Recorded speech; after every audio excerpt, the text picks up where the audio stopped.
Hold on. The Big 12 is still suing Texas Tech and Attorney General Ken Paxton. Why? This is the Dose Grande Squad. You're talking ball with the Big 12 squad. From Oklahoma, you're talking ball with the Big 12 squad. From Oklahoma State to Utah, from Kansas State to BYU, from Houston to Texas Tech, it's the local experts of the Locked On Podcast Network bringing you scoops, breakdowns, and the most comprehensive preview of the upcoming Big 12 weekend. Buckle up, it's the Big 12 squad, and we have a seat for you. No hurt feelings and thin skin allowed. Squad up, you're part of the Big 12 squad. Happy Thursday, everybody. Welcome to the Big 12 Squad. Drake Toll with you from Locked On Big 12. Parker Ainsworth, Locked On Coogs, all things Houston. Mountaineer Paul of Locked On West Virginia. Philip Mulford of Locked On Sun Devils, talking Arizona State. And all day, State. Cody Stovall, Locked On Oklahoma State. Thank you for making our shows your first listen every single day. And if you love our shows, go to LockedOnOklahomaState.supercast.com or LockedOnCoogs.supercast.com for everyday Locked On ad free for our everydayer club. If you hit subscribe, we can keep our jobs. We're going to start it with Brennan Sorsby out of the picture. Big 12 still suing Texas Tech and is not, to this point, as of us recording, removed that lawsuit. And the entire, so the backstory before we hop in 30 seconds here is the Big 12, in essence, took legal action against Texas Tech, Ken Paxton, the administration, to find out whether or not they could rule a player ineligible. Hey, we're the league, we're the conference. Federal judge, do we have the power to tell Oklahoma State or Houston, you can't play that player for any given reason? Sorsby got scared when the Big 12 did this and said, okay, fine, I quit.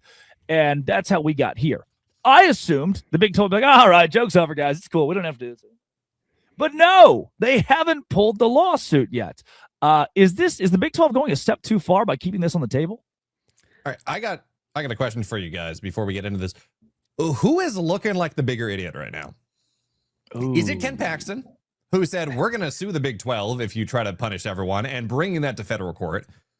Or is it Cody Campbell, who said, we have done nothing wrong. We still don't believe that Texas Tech has, or that the Big 12 has any right to punish us, which has left this lawsuit still on the table. Like, which is the bigger idiot right now? That's kind of a fun question. Is there a punishment still left out there for the way Texas Tech fought for this? I say no, but is there? I don't know. It's a fun question. As far as the bigger idiot, though, isn't Paxton's suit the one that ultimately opened up the idea of the Big 12 ultimately being able to get involved, right? So I think Paxton kind of wins there. He might have been honestly operating though because Cody Campbell told him to. Cody Campbell gives him a lot of money, and he's in a Senate race, right? I think though. And we can get into what they can or can't do in a moment, and I think there's actually some legitimate questions about what we want them to be able to do. I feel like that the deal they're running with, though, is they want to set a precedent here, right? Like, hey, this isn't the SEC. This injunction thing ain't gonna fly. This is real. Like, we have rules and we follow them, and that's what we're gonna do here. And I kind of think that's why Tech's gonna get sued. This is gonna continue to work its way through. I don't know how much they can really do, and I think that's kind of the more interesting discussion. But I think they're gonna really do it. And it's kind of important to remember here that this lawsuit is not to punish Texas Tech. It's to have the ability, should Texas Tech or anyone do something wrong, to be able to punish Texas Tech, which is a very different thing. They're not trying to say, we should go and give Texas Tech the death penalty for doing something wrong. It's Texas Tech holds the Big 12 cannot punish them in any way, shape, or form. That is the Cody Campbell official ex officio statement from the chair of the Board of Regents. And the Big 12 is saying, no, you're a member of our conference. You agreed with punishing Baylor a couple of years ago. You are beholden to our rules, and that's what the suit is. Yeah, I think there's a few things. Obviously, there's still questions about Sorsby's NFL future too. Obviously, some potential fallout from that, if any retribution. Obviously, I think that I've seen something about they want to recover some legal fees and costs that happened with the dispute, and some other things like. You guys had already mentioned the Big 12 kind of wants to hold them accountable.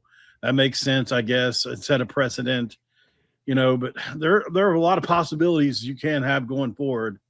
I don't know what one would be best, to be honest. I mean, do you want there to be some kind of dismissal from the Big 12? Is that what is happening? Are we heading that direction?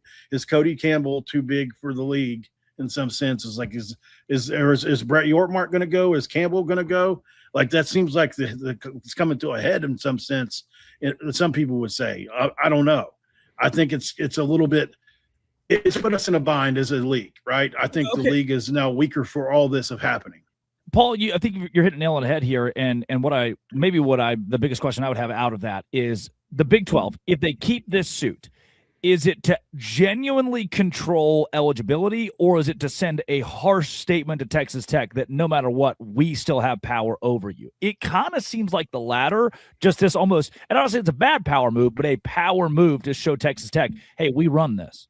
Is it just Tech or is it everyone though? Everyone. Right? Because but I mean, like the message is sure. Okay, great. Right. Well, and I think to answer your question, Drake, is the Big 12 taking this a little bit too far? Yeah, probably, but they kind of have to, because as Parker mentioned earlier, the precedence needs to be set. The Big 12 is basically saying that from here on out, we are going to be in control. So if we have to flex our muscles a little bit and we have to use a Texas Tech as the example, we're going to do that to validate that the Big 12 is the one that runs the show. So, yeah, that way they don't have to go back to court again and say, can we please flex our bylaws? Like, sure. That's basically what's happening. And to next year, point, Drew Mestamaker, right, does something, or just insert a random quarterback, Quanah Wegman, whomever, right? Like, we want that extra year, we want this, we want that. It's like, actually, we've set a precedent. You can't just do that. Yeah. And, to Cody's point here as well, you talk about like what Cody Campbell has said in that 3-page letter that he put out after they said, we're stopping here, Sorsby's going off to the NFL. That is an existential threat to the Big 12, right? It kind of, we glossed over it in the, look, Texas Tech is backing off, whatever. But Texas Tech, officially, this is not Cody Campbell saying his own thing. This is him saying it as his position as the chair of the Board of Regents, is that the Big 12 has no right to do anything. That is the position going forward.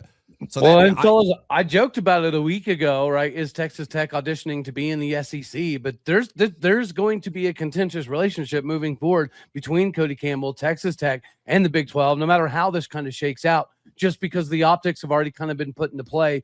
And by comparing Tech to an OU or Texas, no. But it was kind of these kinds of things that they felt like they were above the conference in. I just wonder if this kind of makes Texas Tech feel like they have standing outside this conference all of a sudden. And from a Texas Tech point of view, like I heard Chris Level argue this on his show the other day, we did what you asked us to do. We took the bull by the horns. We funded this thing, and we became the top brand in the league for now, and now we're being punished for it. I think that's how they feel. I understand why they feel that way. And like I said a few different times, I think Chris is too deep into this. I feel like he's too deep into this with the people he works with. He's a part of that organization. It's really hard I feel for him. I do. Chris is, and I also think Chris has done a really good job of like taking morality out of it and saying like, this is football. This doesn't have one. I think he's done a really great job covering it. In case you're great. I don't see their point that this is not everyone hating them because they spent a bunch of money and won the conference the first time in 30 years of being in it. This is because they had a player gambling on his team, like, hey, we're going to play him anyway. This is completely separate. They could have been Houston with Kelvin Sampson saying, we're poor. And I don't think if Houston rolled out a basketball player with that, like, man, they can't be doing that. And it wouldn't be because they're spending a bunch of money or anything different. It'd be because they're doing something while say you can't, that's a line you can't cross in college sports. You're not wrong, but to Philip's point, that's just, they feel like they're in a corner. They feel like they've been shoved in a corner. It's them against the world. I think Texas Tech fans kind of felt this way before the Brendan Sorsby saga, right? Even if you're looking at softball and things of that nature, I think Texas Tech has felt like, they are the outcast of the conference, and this makes it worse. What if it isn't the consequences of my own actions? Right. Oh, so no. let's go there. I mean, so I think the question would be, we can hit it after the break, is if Texas Tech feels misrepresented or underrepresented by the Big 12, does that mean the other 15 schools feel like they're doing right, the Big 12 is doing right by them, or that there are others who are upset this could be them in the future? This is the Dose Grande squad. Today's show is brought to you by our friends at Odoo. Odoo is the exact spot that you should go when it comes to streamlining a business. It shouldn't feel like a business is, I got an app over here for marketing, got an app over here to, how do I talk to my employee? I've got an app over here to try to inventory. No, Odoo. All-in-one business management software that brings every part of your business together in one powerful platform. From sales and accounting to inventory and marketing, everything works in one place, helping your team move faster, stay organized, and focus on growing the business instead of managing software. The best organizations know that success isn't just about talent. It's about having everyone working toward the same goal, and that's true in sports just like it is business. I mean, look at the whole Dusty May thing. Right? I mean, that's a huge recent move. One thing that stands out is how the Mavs organization took as long as they needed to find the right coach. The day before the draft, they got their guy in Dusty May. It's not just one guy, though. Dusty May didn't make this happen. The entire Mavs organization did it in a coordinated effort. Odoo helps you make coordinated efforts and hire the right guy or keep the right guy or communicate with the right guy or gal. Great organizations win because operations matter. And that's why you should get Odoo. Try for free today at odoo.com/lockedon, odoo.com/lockedon, odoo.com/lockedon with Odoo today. It is the Dose Grande Squad. You can follow all of us ad-free every day if you join the Everydayer Club. It's Locked On Locked On West Virginia with Mountaineer Paul. LockedOnWestVirginia.supercast.com. Ad-free, Locked On Big 12, that Everydayer Club. That same format URL for every one of these shows. Okay, so let's say in a couple of years it's West Virginia fighting for a quarterback or Oklahoma State fighting for a basketball player. And the Big 12 says, nope, we're the Big 12. Your guy did wrong. We like it right now. The other 15 fan bases do. Texas Tech doesn't. What if it becomes you in a couple of years? It's government overreach.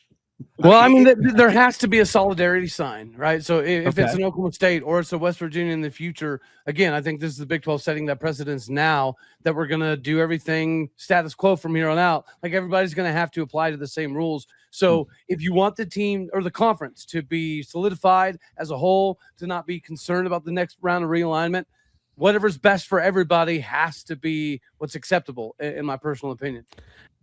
That actually is two questions. I weirdly think that the big piece of this is why he was ruled ineligible. Yeah. Right? This is not a guy that like spent a bunch of time at junior college or flunked a few classes 3 years ago, or like a lot of this is about why he was ruled ineligible. I think that there's some of that too. I do think though that Paul might have chuckled and joked, but I think he's right that like the fear of this being handed over, like now the conference can just say what they want, and other 15 like that is potentially opening up a Pandora's box too. I just think that this is the like of the cases to open that box with. It's like this is the one that's like a rule I thought we all agreed upon, and like that's part of it. You do have to remember as well that something like this is not something that, you know, Brett Yormark or whoever the commissioner is in 10 years is going to go and say unilaterally, this is what we're doing. I mean, very clearly, this lawsuit, these move to punish. I don't know if we punish Texas Tech at the end because Sorsby is not playing, but whatever. All this move is 15 of the 16, to the best of our knowledge, teams in the Big 12 all saying this cannot stand. We don't want this to happen. We're having an emergency meeting. All the 80s are going to come together. We're all saying this is wrong. So yeah, like in the future, if Arizona State has a quarterback that bet on his own team, I would expect the other 15 programs to say, yeah, this guy can't play. He is punishing it. But it is something that does require, you know, a majority, if not a super majority, of the other programs in the Big 12 to get on the same table. You know, otherwise, yeah, sure. Like, Texas Tech thinks that Arizona State did something wrong and they get your marks here. Yeah, obviously that's a problem. Drake's over here taking steps of free pub. I don't recall Oklahoma State throwing a fit when Arlen Bruce wasn't allowed to play for betting. The same Iowa State stuff. Iowa State didn't throw a conniption fit with so this has happened. I think this is just the Big 12 strengthening their argument. Yeah, and if we're being honest, if this were a third string linebacker, Tech wouldn't be either. Absolutely. Right. Like no way. Zero shot. I mean, obviously don't double down publicly and then pivot. I think that's kind of a what not to do, right? Looking at this is what do you not do in this scenario? Like you can learn almost at every step of the way as to what they did, right? The legal counter moves, like all these different things that they did as a result of things that were happening to them, obviously were the wrong place to make and only heightened everything to make it the biggest story in sports this year. So there's just no winners coming out of this. Yep. So I don't think going forward you just can't. But there's no way that Texas Tech would go as far as seeking effectively asylum elsewhere. I heard rogue Twitter Tech fans be like, "We'll go independent." I don't think there's any way that the school would ever do that, and I don't believe the school intends to do that. Though, remember the thing 6 months ago where Cody Campbell was like, "Oh, we can't throw tortillas. I'll show them," and Yormark said Cody Campbell doesn't own this conference. Like Yormark's direct quote was something along the lines of, "Cody Campbell is not the commissioner. I am." I was like, "Oh, whoa, ladies." He just put it on the table like that. Was all. He gave the business. Drake, sorry, go ahead. Well, I'll wrap it here. The SEC has 15 Texas Techs, 8 Texas Techs from either a money standpoint or I don't want to say prima donna, but Tech here circumvented the other 50. I mean, they circumvented the other 50. That's how a lot of Big 12 fan bases feel. And the SEC has a ton of that. That's what permeates around that conference. That's unique and rare for the Big 12. And I don't know if we know how to handle a school like that right now. Drake, you were asking earlier if the Big 12 may have went too far. I think basically what we're all getting at is Texas Tech took this thing way too far. Yes, Brett Yormark did ask for somebody to grab the bull by the horns, become the controller of NIL, and lead the Big 12. That did happen. But I think Texas Tech fans kind of embraced it a little bit too much. They embraced being evil a little bit too much, and now it's kind of backed them into a corner. Now they're seeing victimization in areas where it's not even plausible, but it strengthens our argument as so. I think the pushback would, and I'm opening this up to the gallery. The pushback with Tech fan would be, "What were we supposed to do?" That's what they'd say. Well, okay, fine. Then what were we supposed to do? How do you rebut that? Right? What's your response to that? Drop Sorsby, let Hammonds play. I mean, it's very simple. You don't let a guy who bets on his own team play. I don't care who it is. Against his own team, by the way. Well, even worse, right? Even but the crazy thing about this, in all the chaos, Texas Tech, amidst all the Sorsby scenario, brought in another 5-star. You can argue that while right now, obviously Texas Tech is 137-1, 138 FBS teams, 137 rooting against Texas Tech. In the medium term, you can make an argument that this is good for Tech. Everyone in America knows who Texas Tech is right now. Every single one of their games is going to be hitting viewership metrics that they have probably never seen before because the hate watchers are showing up in full force. Yeah. They're getting 5-star recruits even without this. I think they had another one a couple days ago, or like a high 4-star. Yeah, they don't get their quarterback this year, and this maybe you can make an argument that with how much money they poured into their roster this year, this was their run to go and win the national championship. But like on the 5-year plan, and Texas Tech being too big to fail is like being the biggest prima donna in the Big 12 is good for them. There have been 3 numbers thrown around with Sorsby a lot. It's like the 9,000 bets, the 40 while he was at Indiana on Indiana, and then $5 million, right? Like the third number being thrown around is like he's getting paid $5 million, right? Yeah. And I think that's good for Tech too. I also think, Sorsby's agent threw them a little bit of a bone on his way out the door by saying, Cincinnati knew a lot more about this than they're letting on, because there'd been at the start of this some report about like he had on the electronic side of things gotten red flagged at Cincinnati, and Cincinnati said, we looked into it and didn't find anything, and the agent's like they knew more about that, which opens up a whole other can of worms.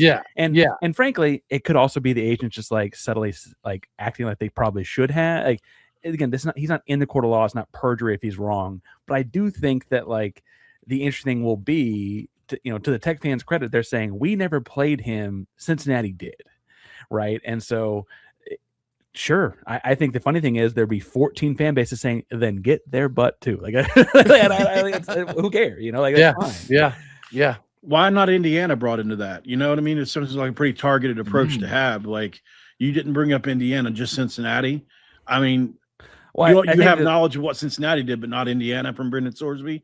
Like, come on, man. The lawyer said that Cincinnati knew. No one's indicated Indiana knew. That doesn't mean they didn't, I guess. Yeah, right. I just feel like because they left him out on purpose. Paul's on something. I released a video on Tuesday about Cincinnati because they had been flagged by this like anti-betting site the Big 12 uses that Sorsby was trying to log into Prize Picks. The Big 12, in essence, alerted Cincinnati, hey, you've got a kid trying to log into Prize Picks right now. And Cincinnati sweep under the rug, handle internally, right? That's always no big deal, right? Yeah, probably we all use it. And then they let it go by.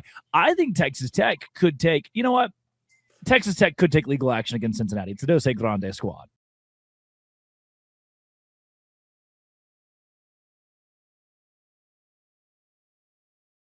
So if Texas Tech wanted to take legal action against Cincinnati, yeah.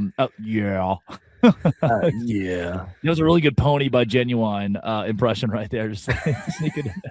I'm here for it. If we investigated this, PI'd this, any of that, and found out, oh, shoot, Cincinnati played him for 2 years, then Texas Tech went through this firestorm of legal fees, $5 million of NIL that's now in limbo. There's a lot of money on the table that Cincinnati, if they hid this from the NCAA or the Big 12 or Texas Tech, then it's on them at that point. Tech could have a serious case. Fellas, everyone here is connecting the dots, and this is making the most amount of sense right now. This is why the Big 12 is dropping the hammer, because they have been warning the Cincinnati and probably Texas Tech about Sorsby for a year and a half now, and nobody was listening. Nobody was doing anything about it. So now the Big 12 is like, we tried to tell y'all didn't want to listen, so now everybody's going to pay. That makes it make way more sense. If Texas Tech is dead set on 15 against 1, this is the route they need to go down. If they want to continue this lone wolf persona that they're doing right now, sue Cincinnati. That's the way. I can't imagine a worse scenario. They need to sue Cincinnati and change their end zones to DraftKings or FanDuel. Sorry, FanDuel. Good Lord. Come on, man. You're gonna get us all a new job. I feel like this is right now what we're looking at. We see Texas, because what's happening here is like at some point someone knew, and Cincinnati probably should have known, right? Or whatever. And as Paul brought up, Indiana probably should have known, because Big 12 is not the only one with this software.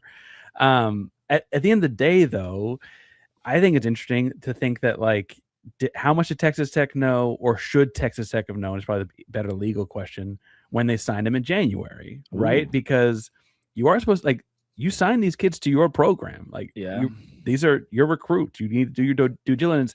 And bluntly, not just because Phil's here, they were also recruiting Sam Levitt, and there's something to be said about, like, hey, had they gotten Sam Levitt, would they have gotten this kid? If they did, they better quarterback, by the way, right? Did they rush this whole deal because they didn't get Sam Levitt and go, oh crap, we need something? Oh yeah, right. Like, Sorsby for some reason was a 5-star best quarterback in the country in the portal, which I thought was. And Connor Wegman's better, so he would have crazy. Connor Wegman's better. Connor Wegman's he's better.